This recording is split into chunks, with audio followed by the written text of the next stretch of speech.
We're going to talk about Yen and Winnie's show. Yep. And maybe we'll start with them introducing themselves and saying whatever they want to about the work and where they come from. Yeah. Want to start? You can start. Just throw it to me. Clockwise. Hey guys, my name's Yen. I am one of the artists who showed in this exhibition, and all the sculptures and the book installed on the wall, and one of the artist book outside on the little shelf are mine.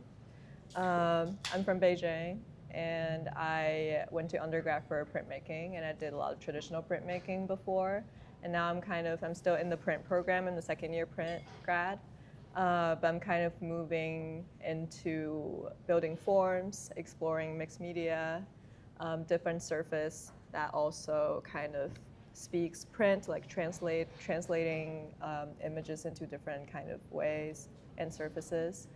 But yeah, they're no longer like based in paper, and just those little prints framed and shown on the wall.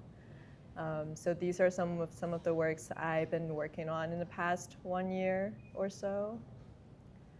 And yeah, that's my background. So, hi, my name is Winnie. I'm Taiwanese, and I spent my childhood in Arizona, and then I went back to Taiwan and finished school there, and I moved back here for grad school. So I feel like that's somewhere to start with, because the show is obviously about something related to identity or language or culture-ish thing, even though it's kind of subtle.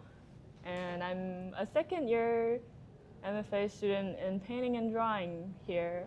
I also did my undergrad in art. It's a like general fine art major. It was back in Taiwan, and I basically been working with video and painting.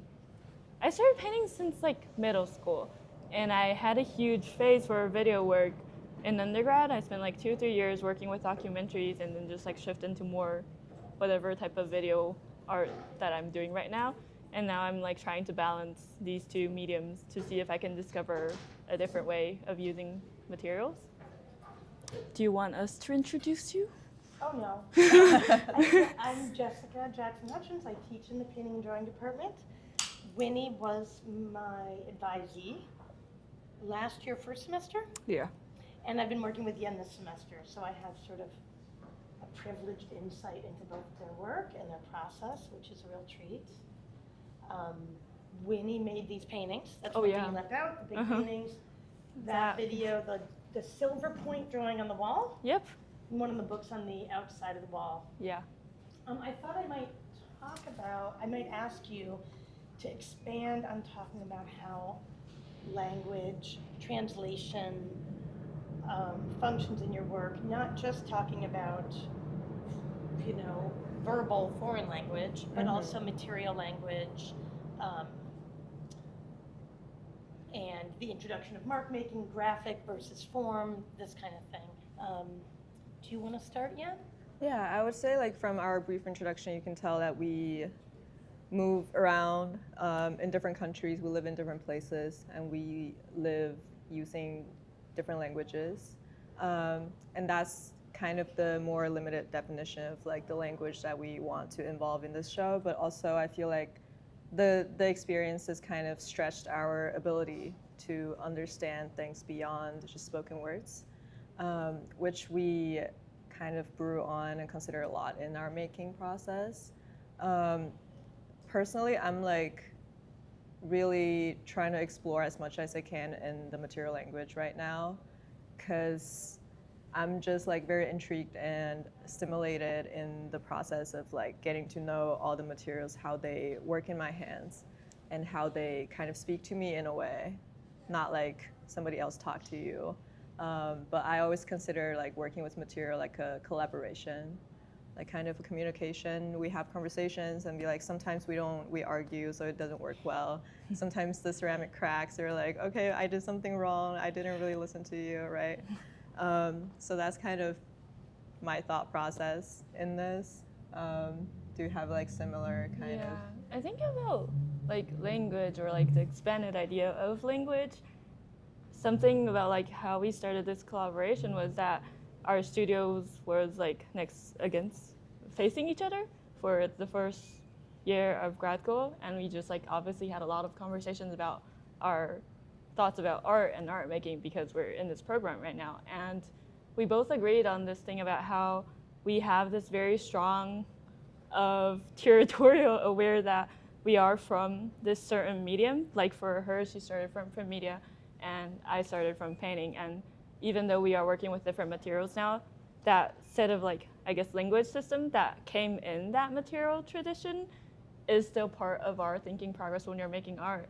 And like, at least for me, I do like abstract landscape paintings, and the language part for me is like how we understand everything in this world, basically. So it's not just about verbal language, it's about how like when you see a painting that's representational, you'll just think you know what's going on in it. But I'm just like really against this idea how we can just like understand information or absorb ideas for granted through the language, because we have that like strong trust that's structured through the society to believe in languages. But I guess we found that ground in abstraction, or just like the blurriness between mediums, that there's something that we can just be like, hey, you think that's about that, but what if it's actually not just about language and there's more to it?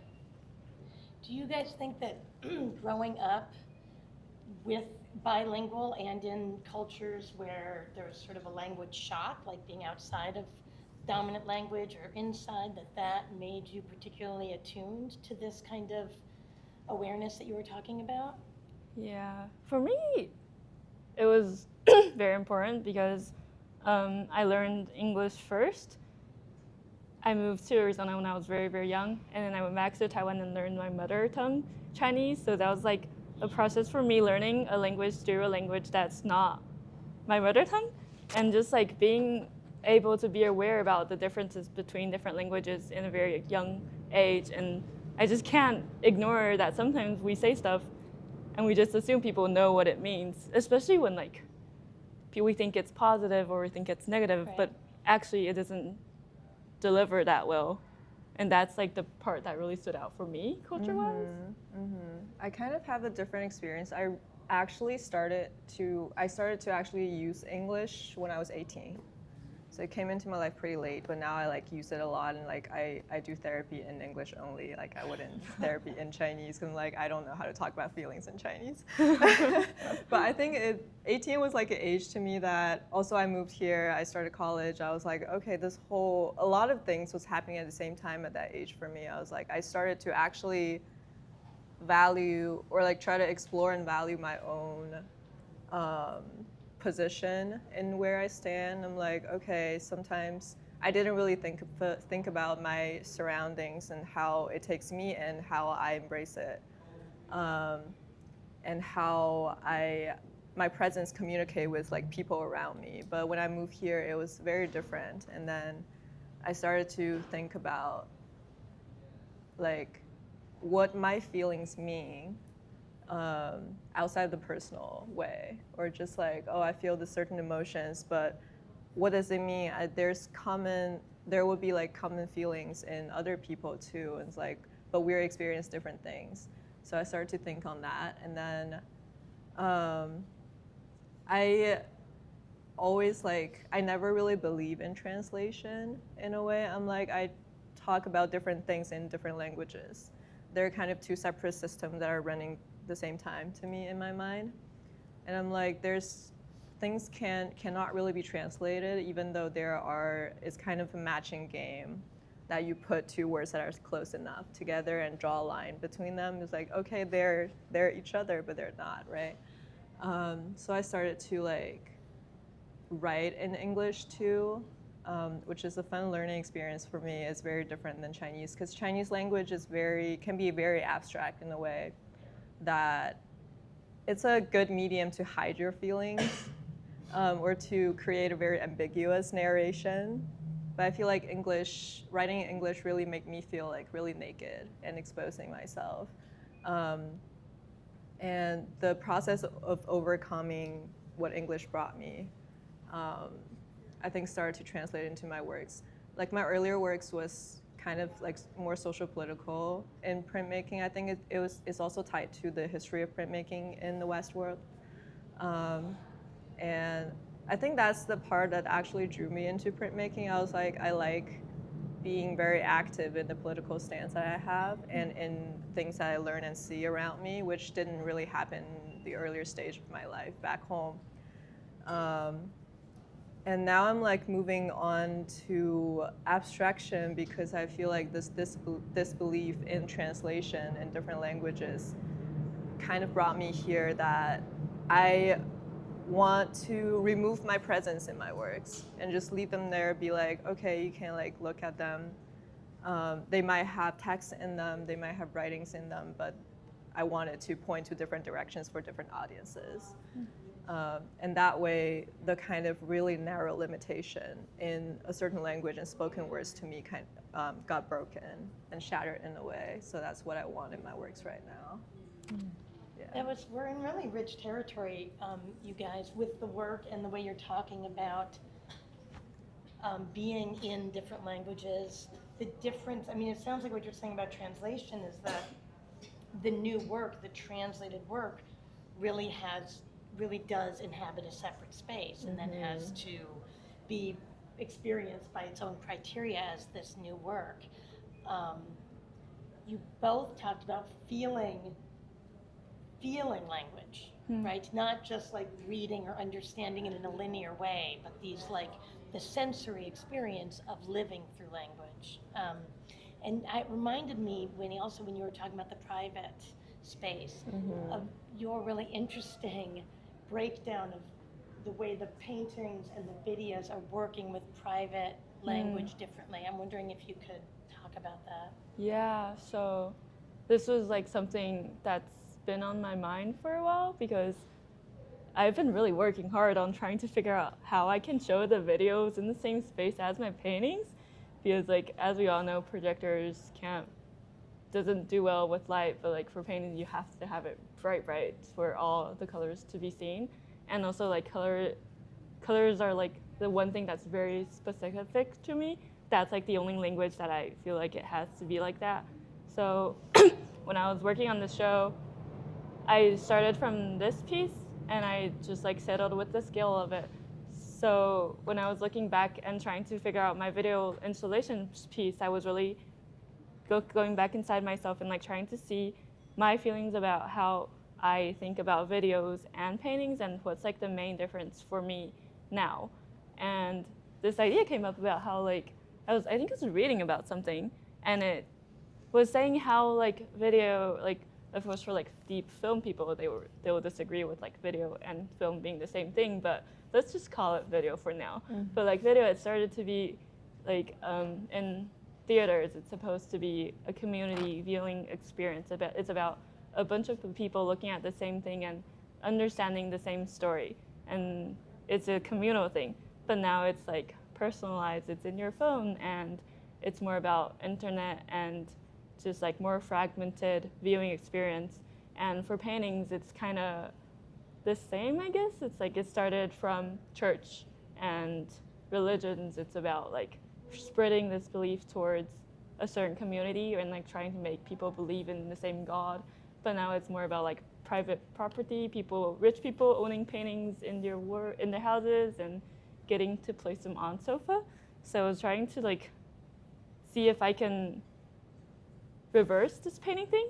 So I wanted this painting to be big enough that it can be a communal viewing experience, like people can stare at the same time and we can actually feel that sense of we're looking at the same image, like the same piece of canvas, but the information we're picking up or like whatever we are understanding through this sentence might be very different. Yeah. It's almost the same size as a movie screen too, that painting, right? Yeah. Yeah, I think before you also talked about the struggle of how audiences treat your painting and video works differently. Yeah. Either like on their viewing times or the way they kind of pace back and forth between them. That's another like issue that I haven't quite figured out yet, is this like, as we were talking about a lot about how like, printmaking and painting, they're so different. They have their own context, their own history, and just like observing the audience look at my work has always been very interesting because at least in this school, the painting department is very much a painting department. And painters really just want to look at paintings, and they try to figure out paintings in that context, and they want to like be able to label it or like understand it very quick through language almost. Like they want to call this like a abstract painting or like a landscape painting or a conceptual painting. And there's like another group that only want to look at video works because they think paintings are just all the same. And but when I'm really thinking about like, yes, I believe there's some difference in these, and like I'm really specific about I want this thing to be projected, this needs to be on the CRT screen, but at the end of the day, it's all just like light going in our eyes. So I guess there's not that much difference. And I feel like that leads towards like why the end of us not trusting language is abstraction, because that's like almost where everything falls on in the end. Yeah, like the way we both work in mixed media kind of thing. Yeah. I think I keep thinking of like how our studio was facing each other last year, and then like I walk into our studio a lot, but at first, at least for the first semester, I was like, I don't know how to talk about Winnie's painting because I don't know how to talk about paintings. What if I say something wrong? And that kind of thing. But I guess like eventually I'm just like, you know, there's something that we don't really need to like put into words. Yeah. And we see each other's progress, and it's like, that's cool because this and that doesn't really need to ground it into like a certain medium, right? Your stuff is also hard to talk about. My stuff? Yeah. I guess like medium-wise, they're pretty simple. We talked about that. You said you like Yeah. to talk about it through process, Yeah. which is really generative usually. Why don't you do that for us? For a little process. Just talk about this piece.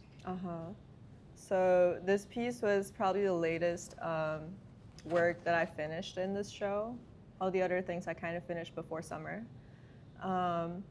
This one was like the biggest clay sculpture I've made in my history with clay, and it's pretty simple. It's clay and paint. When I was chatting with Jessica, I was like, I realized I work in so many different mediums, but I don't always like to mix them up in one work. When I work in clay, I'm like, I do want to like at least respect your nature in my learning process, and like I want the clay to do what it wants to do in my hands. Yeah, this work has two sides. I want people to go around it and see the different sides, I guess, the head, because the face is on the other side, but there's also one face on the back, which I really like. I want people to see. And yeah, I wanted to kind of look playful, but also like peaceful and calm enough that it's just sitting there and people can probably stay longer with it if they want, and people, if they see it and be like, oh, it's comics, it's fine too. Yeah, I realize when I talk about my works, I tend to just discuss how I built them, what my experiences with the building process was in the craft element, because I'm like a big fan of crafts. That's why I keep working in what I made. Well, you said also it's like a collaboration. Yeah. Which I think is true for a lot of artists with their materials. I think about my work that way. I bet you do too. It's like because, you know, the clay is going to boss you around, as is the painting, as is the scale, the kiln, the room, et cetera, et cetera. So you're letting the clay determine, you're pushing the clay is pushing you. Yeah, yeah. But also you make some very, I think, kind of unique decisions where you're bossing that clay to get a little bit more graphic. This real flat graphic face against these things that feel more like organic landscape, more determined by the material. This seems maybe more working against the material. And then of course the paint, which is also outside of a traditional ceramic language. Yeah, that wasn't a question. That was an observation. Yeah, some like smaller decision making in the process. Yeah. I think I still think in a two-dimensional way sometimes when I design sculptures. because of my background working on paper for so long, that I feel like that became part of my strength, although I realized the limitation in them, so I decided to move around it or like beyond it, right? But I think I need to like kind of keep it as part of my strength. So I want to put it in my 3D works too. Like I would find like flat forms in like the objects I found. And I would do like the ribbon piece over there. I was like, what if I just create a shape with like flat slabs, right? I keep working that. But sometimes when you just started working in clay, you realize you always come up with what you think is a simple form, but it's so hard to make because you don't understand how clay works. That happened to me like last year or like the year before. I was like, I thought my design was so simple. Why is it so hard to execute? But then when I started working on this, I'm like, I kind of know how to make it into that. I also made a small clay sketch, like this size, to try to envision how I want it to look like. But of course, gravity does a lot more work when I work big. I wouldn't, for the surface of paint, I would say I really enjoyed the process of painting, but I really didn't know what I was doing. Because if you kind of define it as painting, I would go back to my mindset, be like, oh, I don't know how to paint. I don't know painting, I'm not a painter. But then I was like, but I can still do it, because I feel like glazing would be too much of a process for this big piece, because I had the privilege to use the kiln in the ceramic studio here, which is like you can park a car in it. It's a walk-in size kiln, which is great and hard to find. So I utilized that, but then moving around and getting assisted to like load it into the kiln, fire it, I was like, glazing would be too heavy of a decision to put on this piece. So I don't want it to bear too much, because we already made it this far, and I think it was a good teamwork. So I was like, okay, I'm gonna do something different and lighter on the surface. But there's you kind of distinguishing it from a ceramic process of finishing it through the ceramic process to what does the object need as a sculpture, not just the craft of ceramics, right? Which is, again, back to like sort of combining material languages. I would ask you, Winnie, too, a similar question, that like translating scale. Like I know sometimes you make, like we all do sketches or smaller paintings, but this is like an outrageous scale, right? It's a really, really big painting. How'd you do it? Yeah. What was the gift of the scale to you? And the curse. Yeah, it was very, very painful to make it, because it's way too big and it doesn't really fit in my studio. And we were joking about this earlier, how like we always say like, yeah, like I don't want to control the material too much, or like we want the piece to have its own autonomy or something. And then like for this show, we all like she wanted to make this gigantic, heavy sculpture, and I made this gigantic painting, and that's actually like very controlling with the material, because it's not really like a conventional choice, I guess. But it's also pushing it beyond your control, right? Because the scale made it so that you had to look at it in sections, and Yen had to make all kinds of changes because the scale of the piece didn't function at the scale you wanted it to. So in terms of like collaborating with the events of making the work, it's a great example of that.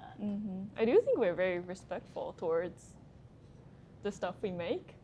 And for this piece, I just really wanted it to be really, really, really big when I first came into this gallery. And after I finished this piece like 2 or 3 days before we installed the show, so it's very new, and I'm still trying to figure it out, to be completely honest. And I also just changed the title of it. So on the floor plan, it's called Foolish, but now it's called Something About the Weather. And yeah, the scale thing is just like, I knew it is kind of like a site-specific decision. It was made for this space. I know I have this window, and I got really frustrated about sort of like the history of the site galleries, because they also just published this book about all the shows they've did here, and it's mostly sculptures. And I just hate this I'm like a very angry person here that I'm just hating on how we just assume paintings are paintings and they can only be paintings, and anyone that's not working with paintings, when they see a painting on the wall, they just don't want to look at it. So I want something that's big enough to scare you in a way that will make you want to at least walk closer to it, or trying to figure out something that's behind the scale. You can't avoid it, right? Yeah. It's like big enough In your that face. it insists its presence. Yeah, but I also think it's interesting you use all the negative words. It's like, I want it to scare you.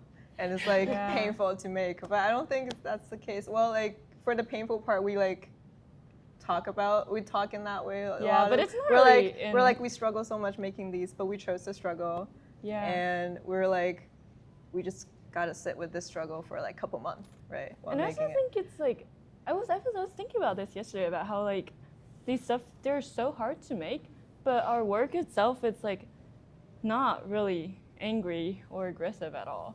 So like we work so hard to make something that's this peaceful, and the message is also like really subtle or pretty gentle in a way.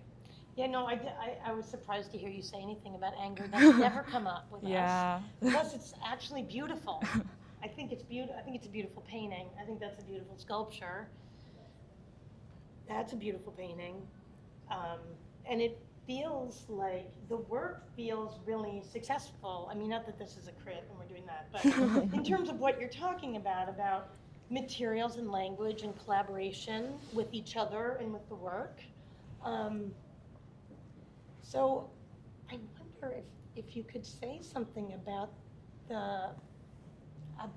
beauty, about formal beauty, pleasure, humor, any of those things that I know matter to both of you.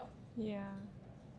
You want to start, or I can start? You can start. I think for me, it's so simple. Like I really think beauty, no matter how cliche it sounds like, is important now because of how chaotic the world is. And personally, I just really don't think we need a lot of work about, like it is important to address everything that's happening right now, but at least for me, I don't think that's a vocation for me, that I want to make work that's like muddy to the mind, I guess. That's probably not a very good way to phrase it. I was gonna say that's really nice. Yeah, it's like muddy, but, and like, of course, like something about feminism that's not like in the center, but I feel like it's in the corner of our minds. And at least for me, like I've had a lot of trouble making pretty paintings as like a woman, and I got a lot of criticism for that, even though I do think it's a very conscious and thoughtful decision that I do want to make beautiful paintings about the world. And I guess that's probably where like the anger, like not capital A anger, is from. It's about like me trying to readjust how serious I am about this pretty thing or like this beautiful craft that should be seen. You feel like you still have to stake a claim or make an argument for the right for a beautiful painting to exist? I feel like it's something that we just started needing, like we didn't need to do that before because that's what art was supposed to be for, but like that's a new... Because there's this word decorative. Yeah. And that's a put down, and if it's beautiful, it doesn't have meaning or something like Yeah. that. See, I've never, I think beauty is the point. That's why I have you as my advisor. It's a really crucial philosophical aspect of life, and that it's extremely profound and very, very difficult to make a beautiful painting if anyone has ever tried. And to make a beautiful sculpture, and one with humor, which I think both of these things have, which is an aspect of beauty to me. What, do you have some thoughts on the relationship to beauty or humor or disruption?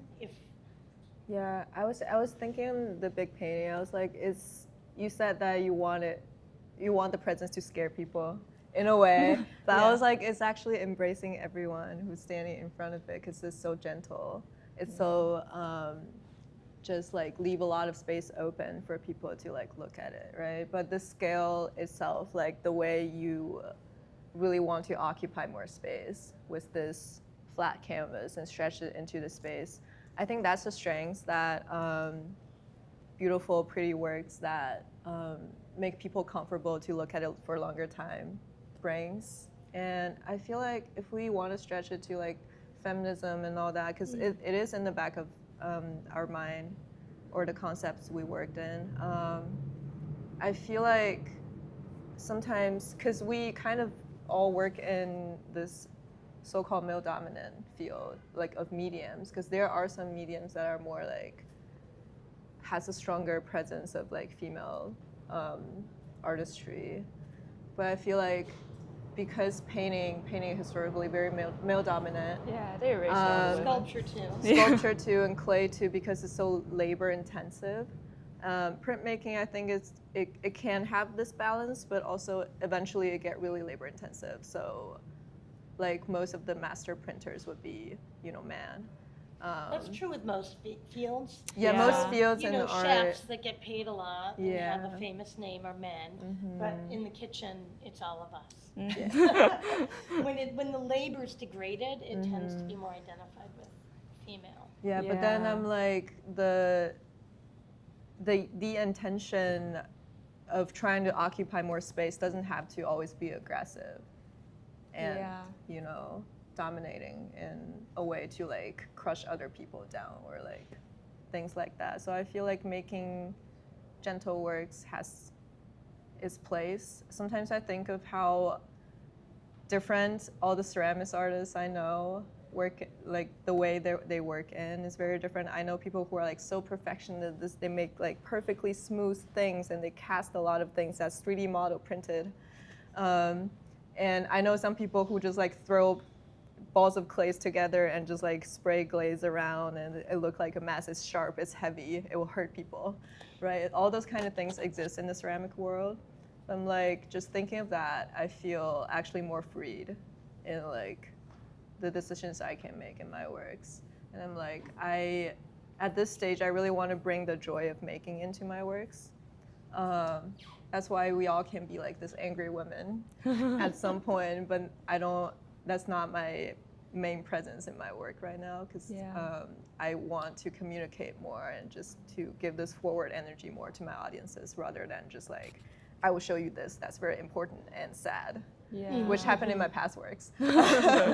Emo work. But about, just like talk more about the scary part, I think. So I think for this, like, I really care that the size is big enough to make everyone feel like they're standing together in the space. And I think there is a scary part now for us, like, at least for my generation, this age, to feel like we're all the same. Because at least in art school, I think like I mentioned some stuff in that video too, like there's always this feeling that like we need to make ourselves as different as we can, and like identity is hot, labeling stuff is hot, like we're trying to find every single thing that makes us different and unique as a person. And I feel like this is, I guess we can say the show is kind of touching that topic, but like the work itself is super unrelated to culture stuff in a way. I mean, I did got some feedback from my cohort that says this show looks very Asian, which I'm also very curious about where he's coming from. But yeah, I think it's that part that in my mind is probably kind of scary. It's like when we're all in front of something that's just like there, how can you fight to make yourself so different from other people? And there's also a beauty inside that I think it's important about, like how humans are actually all pretty neutral at the end of the day. Yeah. Yeah, I always feel like those conversations or comments on if the show look Asian or not is like fun. To me, I'm like, it's fun that you think so. But also I had this conversation with a friend. I was like, I realized I see a lot of works that kind of have a strong representation of their Asian or Chinese background in their works. They use certain symbols. They're very upfront about their backgrounds. Yeah, there's no dragons Here. in this show. But like all the Chinese, most of the Chinese artists I know back home, they don't even try to like make their works look Chinese. There's certain things that you're in different environment, you try to prove a certain thing that's already in you. That I feel like is interesting, and I'm like, maybe it can sound offensive to say this show looked this and that, but I'm like, I never really am offended. I just think it's fun. I think it's fun. Yeah, I think it's fun. Yeah. I mean, maybe the artist, I mean, I don't try to make work that looks American, right? I live in America, I am American, I'm just trying to make work that feels more true to my value system and to my material collaboration, right? I mean, I feel like that's... Yeah, but I feel like different culture and or like the countries do have different presence in the conversation we're having, the bigger conversation we're having. And they come out of different lineages, right? Yeah. So there is, and people have talked about, there is maybe a relationship to Chinese landscape paintings in this piece, the way the mark making is sort of calligraphic and the sort of hill forms, like they're not totally unfamiliar. Did that occur to you ever, or is that something that you feel like you were playing with? Yeah, I would say that's like the natural kind of presence of the things I'm used to. Right, that just comes out of your history of looking and making work. Yeah, because I am from this certain background. I have certain training in aesthetics and art. So I'm like, there's no point of me try to like play it too much, like overplay it, or to like try to mute it in my work. I just kind of, at this point, I'm just trying to do what makes me feel comfortable and like try to bring things out of me that I don't realize is like right there. Yeah. And I put them onto my works, and then be like, oh, does it look harmonious? Does it look consistent? But I think the main thing I really want in creating my art is to like feel true of what I'm making. And sometimes I feel like I came from that stage too. I'm like, sometimes I have a certain image of other artists' work in my mind. I'm like, I kind of want to create things similar to that, but in my own way. But then at the early age of doing that, also when I look at some other works of younger artists, I'm like, I can tell you're thinking of something else when you create this piece. But I feel like if you keep doing that and keep making, eventually it will go away and it will be like more like your work, right? I think that's one thing I realized. Working through influence you're talking about. Yeah. I also think it's just like, all this, it's just about being honest to our taste. And it's like, of course I learned art in Taiwan, but then like we were also looking at European artists. So like who knows whatever that means. And so like I can use ink and it will probably mean something different, but it doesn't really define stuff as clearly as people assume. And I think that's also like tying back to what we were saying about language and like these misunderstandings or just like assumptions we make about culture or like languages. It's like, oh, people who speak British English, they're just more elegant, and American English is just like more casual. I don't know, but they're just wrong. Right. And I think we do the same thing for culture. It's like Asian or Taiwanese are, I guess there can be some observation made towards a group of people, but when we're looking, like at least when I'm looking at my own work, that's just like misunderstanding words and what they stand for. I mean, you're dealing with, in both of these paintings, with landscape. I feel the presence of landscape here for sure. Here also I do, it's a little bit more subtle. But you've upended it by putting text on it, right? So you depict all this space and then you flatten it with length text, which is graphic and closes off the space. What kind of different landscape traditions were you evoking when you were working on this? Is there something about Chinese landscape painting, or is it just more traditional West, or is it a combination? Or even is it landscape becoming text on a page?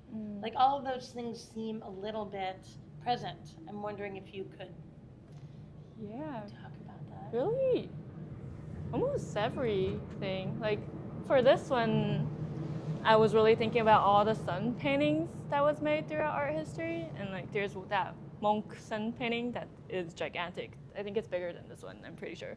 Really? Because my OG plan was I'm gonna make a painting as big as that sun painting, and I looked up Sukiyo and I was like, nah, that's not possible.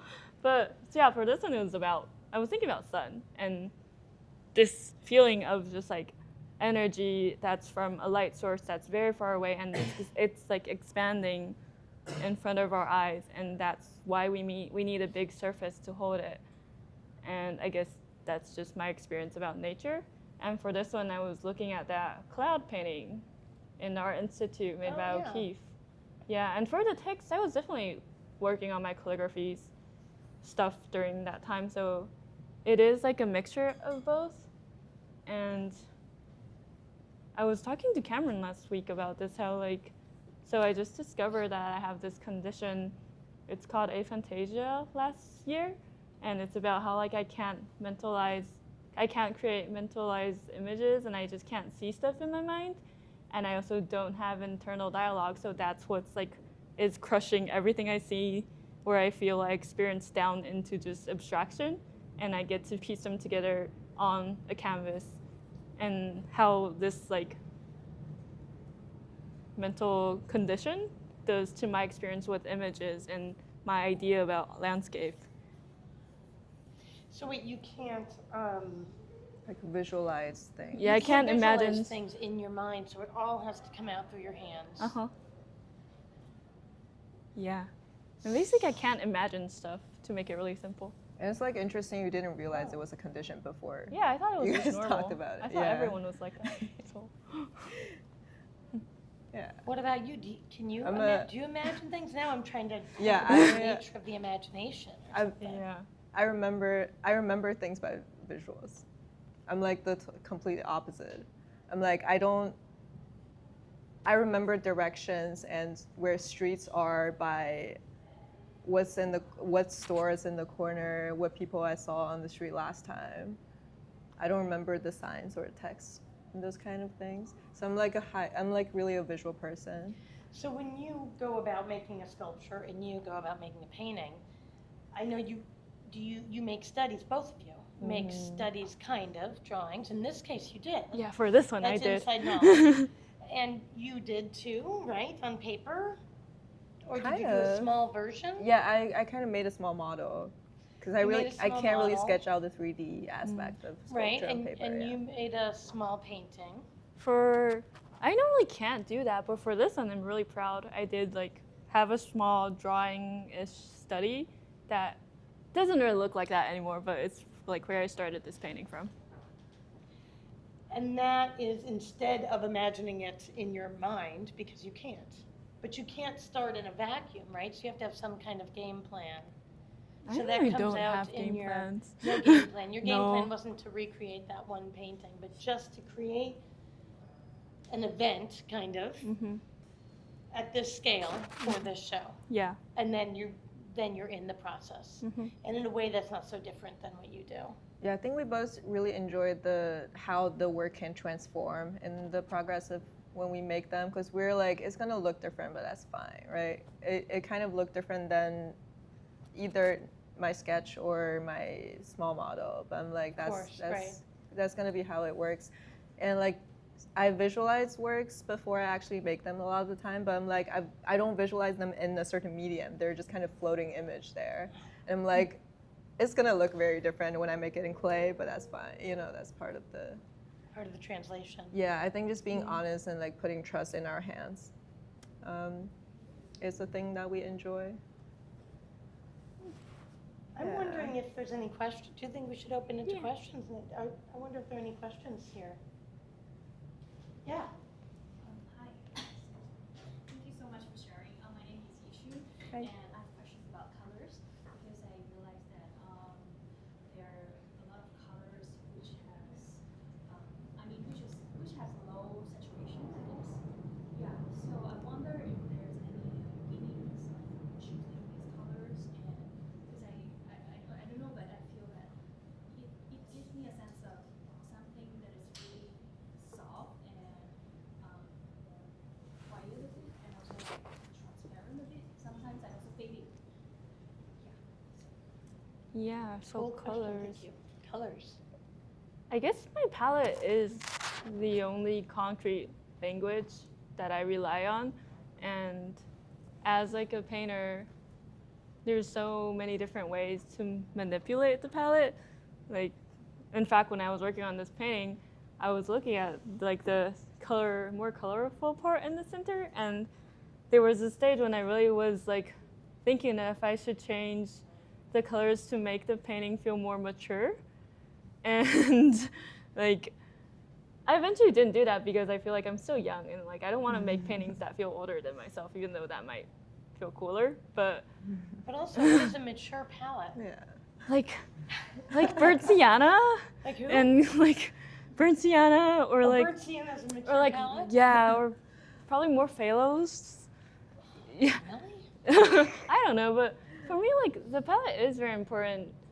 I used to only see it in the paintings, and I care about how bright they are, and I really want it to feel full of sunlight and almost like close to childish, but I think it's more about playfulness. And I think the colors are like the one thing that I will control and I can control about the paintings. So they're basically the only aspect of it that's carrying the meaning or whatever it is inside there that I still want to deliver. And it is about the gentleness or like the beauty very much. Yeah, but someone told me that my palette is very similar to my video work that I never realized before, and I still don't know if it's true, but I've been thinking about that. It's fun. Well, it's also in your paint application. So the way Yen was talking about, different ceramicists, right? The ones that like try to achieve this perfect finish, and those that like go for a more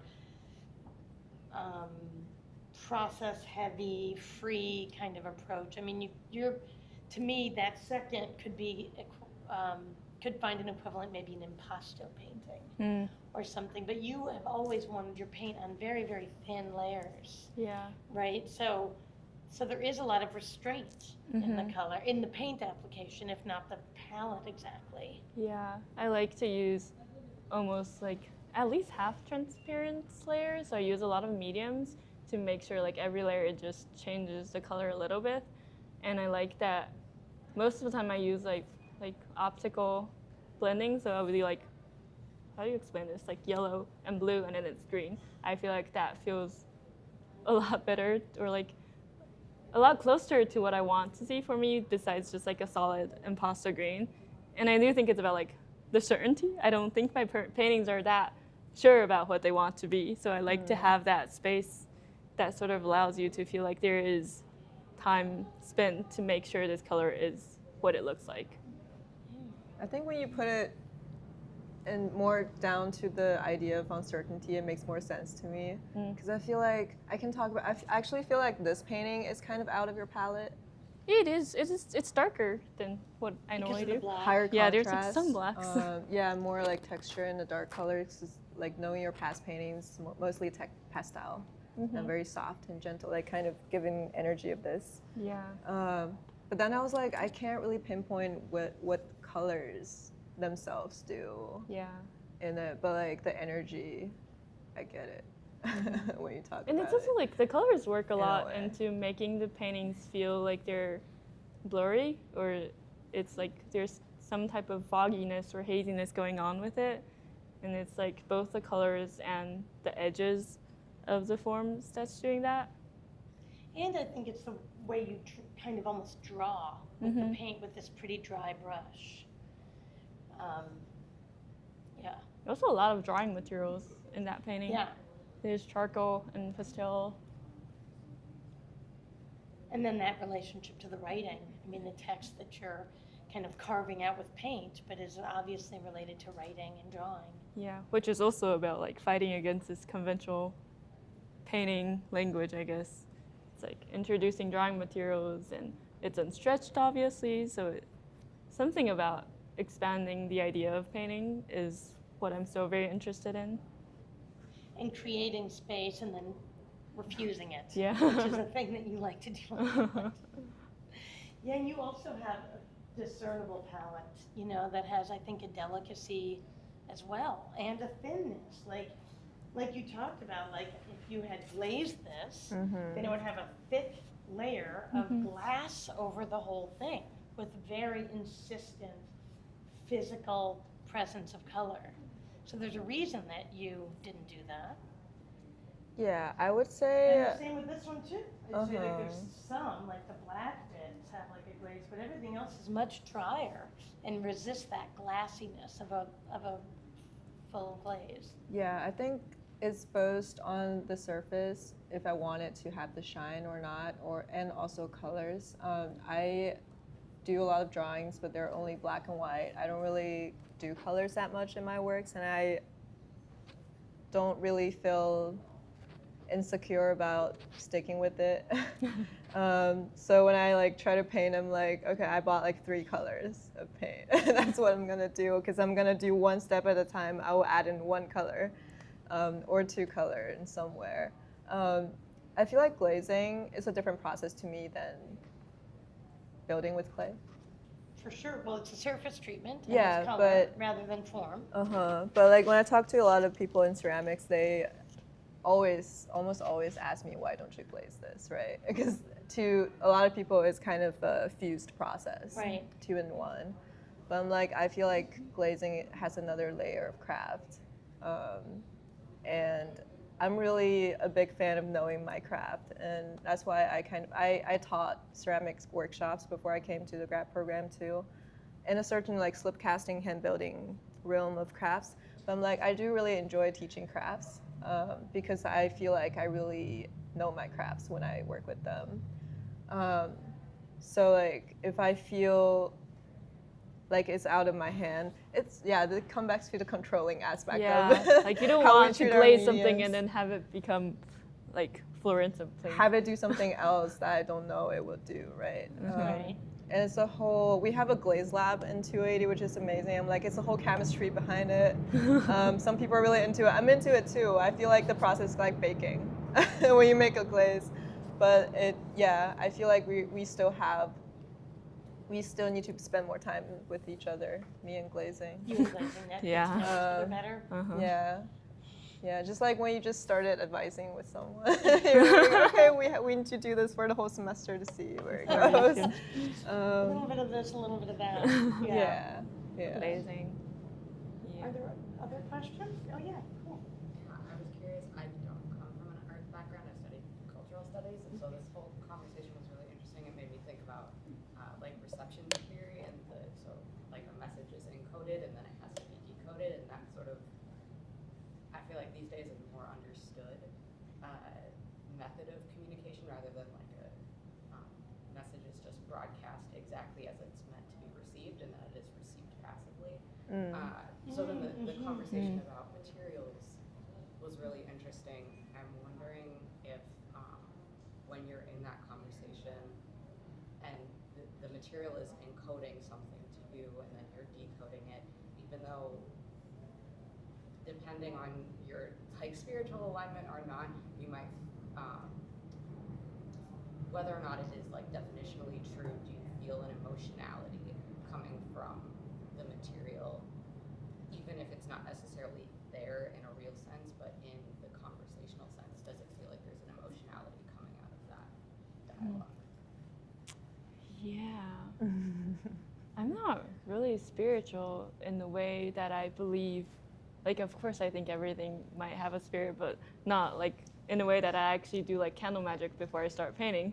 But I do think there is something there. And for me personally, I think it's really annoying sometimes. Like, at least I worked really hard to see if I can completely break through this painting language thing that's either taught to me or like I just learned throughout my life. But something about like there's still, it's still like a painting. It's this rectangle, and I care that it's beautiful. I care about the balance and like the composition of it. And it's scary when I actually think about it because I can recognize certain types of training that I've did before that led it to like me making this mark or me liking this mark or me liking this color combination and stuff like that. And I guess that can probably sit like right between, is it me or is it the painting that's wanting this to happen? But yeah, it's like, this is really hard.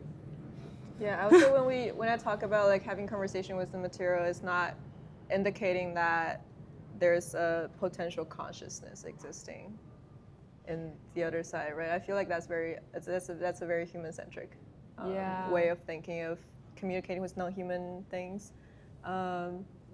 But yeah, I feel like I'm still kind of trying to digest the theory you just put out. It's like I kind of heard about it, but I don't really know much about it.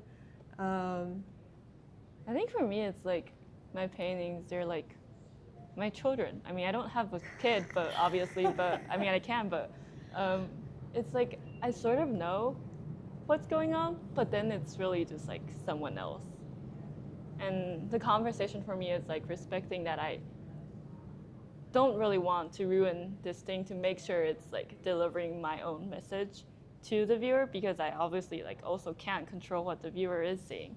So I think it's like notice like being conscious about the boundaries and when is the time to stop pushing it for me. Yeah, I think pushing a bit in the giving out information, decoding the information system kind of came from my background of thinking in the Chinese language. It kind of ties back to the strictly like strict definition of language.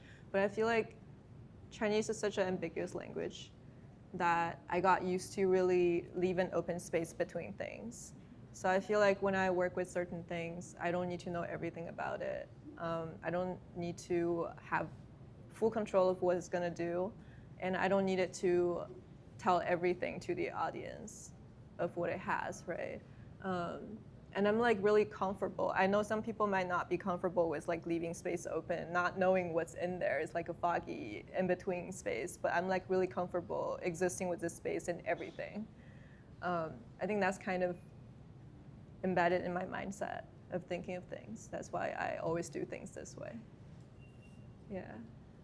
It sounds like you're both involved in the coding aspect and the decoding of the material language, and very much you spoke a little bit more about like also trying to, as you're going, decipher the origins of some of the marks, right? Was it this training or that training? Does it refer to this painter or that painter?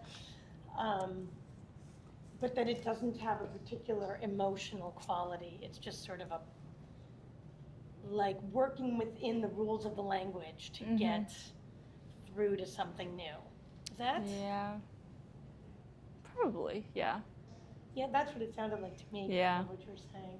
Yeah, I hope it kind of answered what you were interested in, yeah. I think the emotional part is probably more around the intention, not so much about the process for me. But it all works together, right? You both have these intentions, but then the painting takes over. Yeah. That's what I hear you saying and what I see you doing.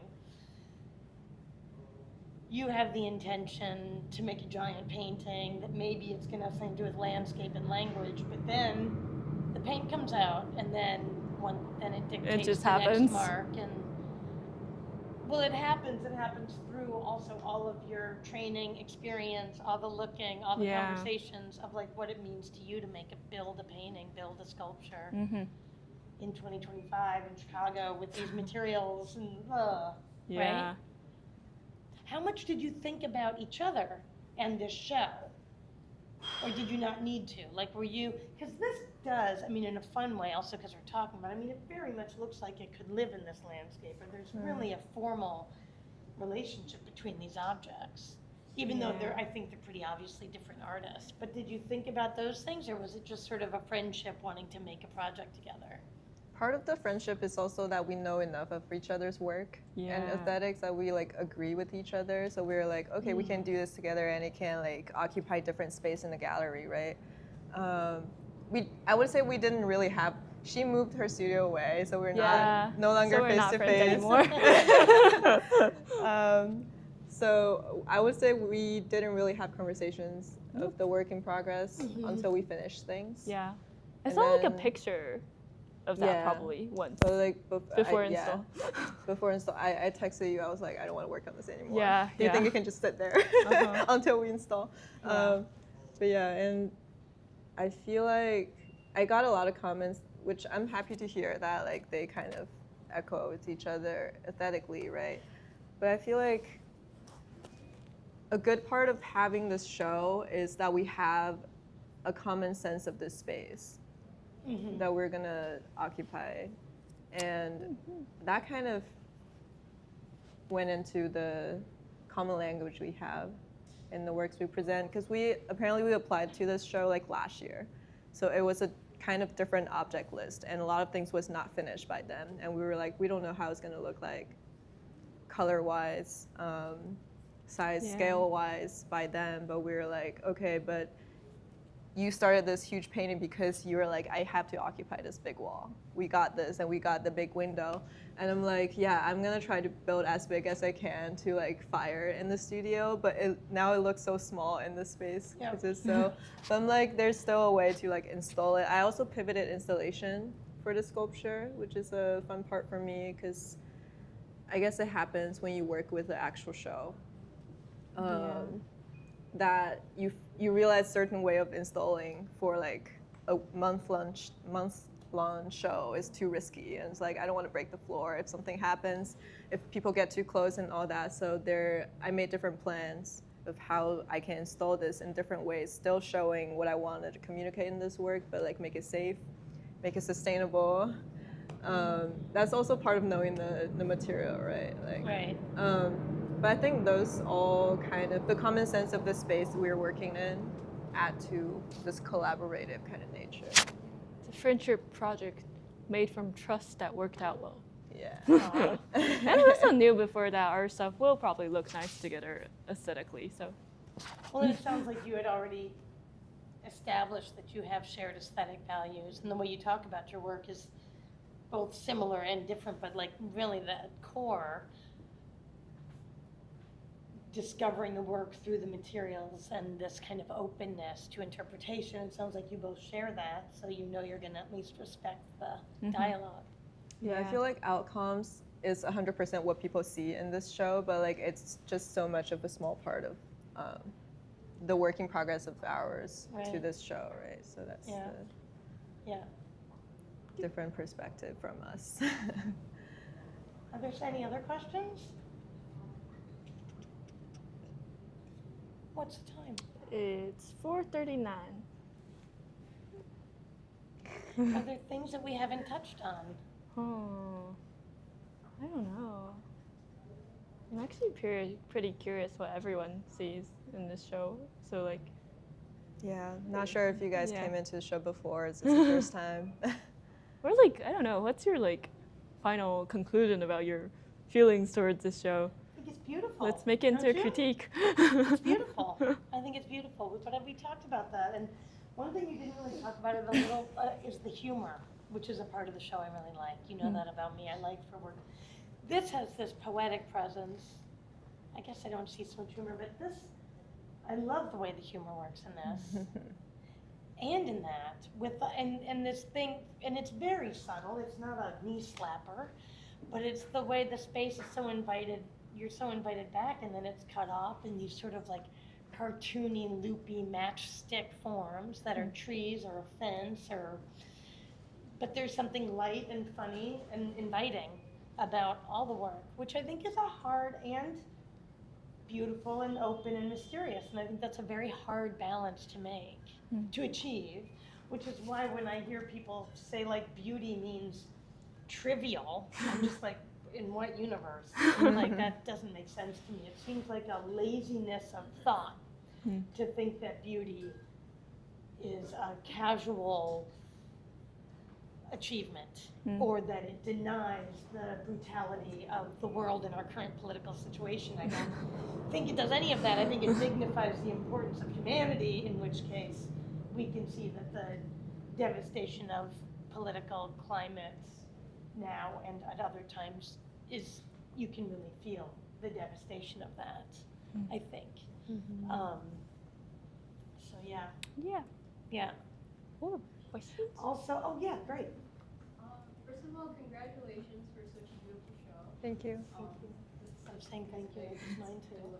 I guess talking back about translation, I'm sorry I have to go, but it was so lovely to see this conversation. Do you think about where your work is going to be placed when you are creating them? And out of the gallery space, does it ever come to you where they can exist? You? I would say I feel like some of my clay sculptures can exist in the nature or like a more outdoor environment, although there's a lot of technical aspect to that too. It's really hard to make a clay sculpture fully proof for the outdoor environment, right? But I do have certain works I place in my studio. Studio is such a smaller and different space that I feel like after I brought those pieces into the gallery space, I was like, oh, now they have space to breathe and to actually look at each other in a different way, right? Because they were all cramped in the corner of my studio after they're done. I'm like, they're not done because they're not in a space that it feels right for them. Yeah, but for example, like those works, I would say exist in, I wouldn't stick to like a white box gallery, but I would want it to be in a quieter environment that people can actually read through it. I make artist books works on the side too. I'm like, those works, they can be placed on the table. They can be in very casual settings, but one thing important about environment is that it needs audiences to like be not afraid to handle them, right? I think that's the aspect for books. Yeah, but I feel like it might be a more risky thing to consider in paintings. I have like very concrete answers for this, but so this one I painted it outside, and I actually think it kind of looks better outside in the nature because I painted it on the meadow at Oxbow, and it was like the rain, the thunderstorm that worked with me to finish it, and the light is just like so much better when it's sunlight on this piece, especially. And for this one, I really wanted to be like either in the kindergarten or like a children's library reading room. Yeah. I feel like I struggle a lot making people believe that my paintings are not conventional pretty paintings. So like if there is a possibility for the paintings to live somewhere out of white boxes, I like actually really like that idea. And for the videos, I really want them to be somewhere that it's not looping. So it's like you can watch it from the beginning to the end, but it's so hard to do it in gallery settings. Yeah. Oh, those are good answers. Children libraries. Very Yeah. interesting. Thanks for coming. Thanks for the question. Are there other questions? It looks like you had one. Oh, were you going like this, or were you? I do have a question, but I also know I always have many questions. I was thinking a lot about thresholds while looking at these, and I recently went to another conversation about the film Sinners that I'm assuming a lot of people have seen, and how the panelists were talking about the like threshold is where you meet magic, where transformative things happen, is at a boundary. And I was really especially struck by like the way that this painting, it comes onto the floor, like it's encroaching on the space. Same with like being outside in the center. That there's a lot of like question of boundary in all of these works. I don't know if you have opinions on that or thoughts about how you interact with threshold, either walking up to it or crossing it. Yeah, threshold. About the installation of this, I was really thinking about support before this. So when I was painting this outside and I stapled it like outside the painting studio at Oxbow, I was looking at this piece and thinking like, oh, it's that painting studio that's supporting this painting now. And then I started this like whole mental, experiment about how like trying to imagine like what is actually supporting art or like the art that we're making. And that also like led to this decision of this. It's like, it is the wall that's supporting this painting, but then it's like bleeding down and you can sort of feel like it's peeling away from it. But then there's that rock that's there holding it down. I don't know, it's like, I haven't really came to a conclusion about this, but I was really into this thought about like, what is it that's actually supporting art and like the stuff that we're seeing, and what does that mean for viewers when you realize that, oh, that painting's stapled on the wall, but it's draping down, or that painting's stretched to a panel, and what's the differences for that support? Yeah, we actually discussed why there's only one rock holding the painting. It was the gallery staff. And I was like, I think that's the perfect decision. It's a period. It's like a period. Period at the end of the sentence. Yeah. Yeah. Yeah, but also you talk about this, you want us to be like having this stillness away from the wall, so that's why the rock is there, kind of. Yeah, too. like I want it to be like it is positioned here.